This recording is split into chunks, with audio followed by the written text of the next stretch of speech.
Roger Moore, and welcome to Hypnosis Health Info. You know, I talk a lot about the various parts, the various aspects of ourselves, and all the therapies that I use, and particularly when it comes to weight loss in my Slender for Life weight loss program. And had a client leave a few minutes ago that started out our program weighing about 70 pounds over her goal weight, and she's been doing really well each week, letting go of 2, sometimes 3 pounds every week, up until this week.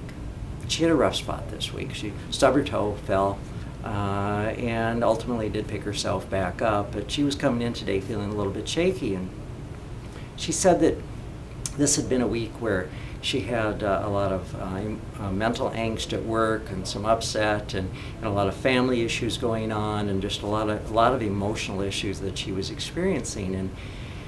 And she ended up in the grocery store buying a pint of Ben & Jerry's and bringing it home, and she knew she shouldn't have bought it, and she hid it in her freezer. But later that night she had a phone call from one of her kids, and it really upset her, and she found herself sitting there with a pint of Ben & Jerry's and a spoon, and she ate the whole pint. Her old buddies had come back to haunt her, and then she felt really bad about that and was chewing herself up and just calling herself all kinds of nasty names, and a loser and a failure. And it continued into the next day. She ended up eating a bag of corn chips, and then she got a Snickers bar out of the vending machine. And by the next day, she started pulling herself back together and got back on track with healthy eating.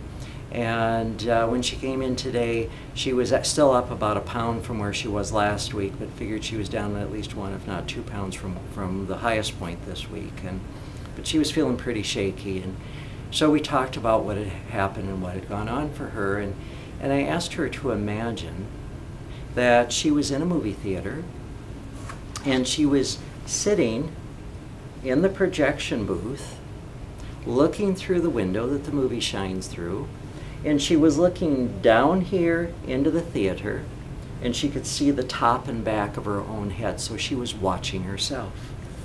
In fact, she was watching herself watch a movie. And up here on the movie screen was that part of herself that was going for the Ben & Jerry's. And she was watching herself watch herself eat that Ben & Jerry's. And I asked her to really get in touch with that part of her that was eating the Ben & Jerry's, with what that part was thinking and with what that part was feeling. And I asked her to describe the thoughts, and the thoughts were those of overwhelm, and I just can't do this, and I'll never be successful, and the emotions that she experienced was fear and sadness. And I said, now when you really connect with those thoughts of overwhelm and I just can't do this, and when you're really connected with that part of you that's experiencing the fear and the sadness, now how old of a little girl is that up there in the movie screen? And she just kind of, her whole body just shook, and she had this startled awareness in her face, and she goes, my goodness, she's 5. And I said, so what's going on for that 5-year-old? And she talked about a time in her life as a little girl where Mom and Dad worked outside of the house, and she had a 3-year-old sister, and she would, at age 5, would end up sometimes actually babysitting for the 3-year-old, and it was her job sometimes to do the dishes and some things around the house, which, 5-year-olds really aren't in a place yet of being responsible enough and having the abilities to do those things. It's really not a 5-year-old's job to be that responsible, and she just talked about the fear and the overwhelm and afraid of doing it wrong, and Dad's anger and Mom's anger, and it was just a tough time in their family.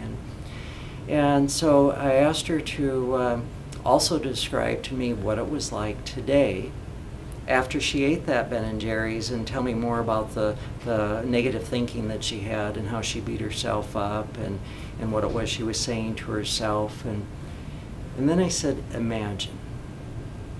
Imagine you have a 5-year-old granddaughter, and you walk into the kitchen, and she's sitting there with a pint of Ben & Jerry's, and she's just plowing through that Ben & Jerry's. Now she's probably not hungry because it hasn't been that long since she's eaten, and you have no clue what's going on for her, but you know immediately that there's something wrong, that she's emotionally upset about something. I said, what would you say and what would you do?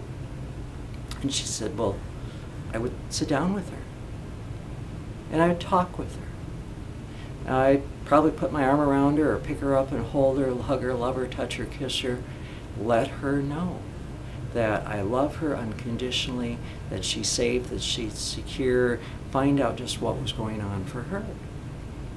And I said, well, would you make her wrong for her thoughts? And she goes, no. And I said, would you make her wrong for what she's feeling? She said, of course not. And I said, would you even make her wrong for what she's eating? She says, no, I wouldn't do that. And I said, of course not. Because there you're being a very loving, very nurturing grandma. You see, that's our role for ourselves, is to be that loving, nurturing adult, that loving, nurturing grandparent, first and foremost for ourselves. I'm going to take you back to transactional analysis. Here's the critical parent, the adult, and the child. Now here's this little kid part of ourself that gets out of control and has the temper tantrum, or goes for the Ben & Jerry's, or for me it was the cinnamon rolls, whatever it might be. That's feeling that hurt, that's feeling that emotion, that knows how to comfort him or herself with the food. And after doing that, out comes the critical parent, shame, shame, bad, bad, guilt, guilt, beating up that little kid part of ourselves, and the little kid feels bad and has to have more ice cream. It's kind of one of those numbers of I'll show you and has some more. When we're in this place of out of control eating, or that out of control place, that's that little kid part of ourself, that's trance.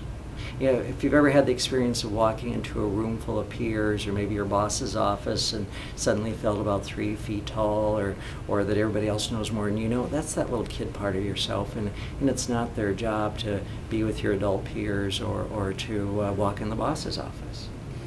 And then there's that place when we're beating ourselves up and making ourselves wrong, that is also trance. And what hypnosis really is learning to take control of the trance you're in, learning to be this loving, nurturing adult, first and foremost for ourselves, so we can be that for that little kid part of ourselves, because there's never ever going to be enough Ben & Jerry's to meet that little kid's needs. There's never ever going to be enough love, enough attention from mom, from dad, from a partner, from other family members or friends to meet that younger part of ourselves' needs until we give it to ourselves, until we love and nurture ourselves. In my book, Becoming Slender for Life, I talk about how to do this, and I've written a lot of blog posts, and you'll see articles and information at Hypnosis Health Info about doing this, and I'll do some more videos on this, so watch for those. But really get in touch with that part of you that gets upset. And instead of beating yourself up and making yourself wrong with that, or instead of feeding that part of you ice cream or cookies or potato chips or whatever it might be, really check in with that part of you and give it love, give it nurturing, and just appreciate that part of yourself. And then step forward and be the loving, nurturing adult. And let that little kid part know it's not their job to choose to have ice cream, that the adult part of you can make those decisions. That's, you know what, tonight it's okay to have a little bit of ice cream, or you know what, tonight we don't need any, and do our own healing work with the emotions. Please visit hypnosishealthinfo.com and check out the website there. If there's any way I can support you, either here in the Seattle weight loss office or the Bainbridge Island weight loss office, or anywhere in the world via the internet and telephone, please call me at 206-903-1232 or email me, roger@hypnosishealthinfo.com. And again, be sure to go to hypnosishealthinfo.com. I'm Roger Moore, and this is Hypnosis Health Info.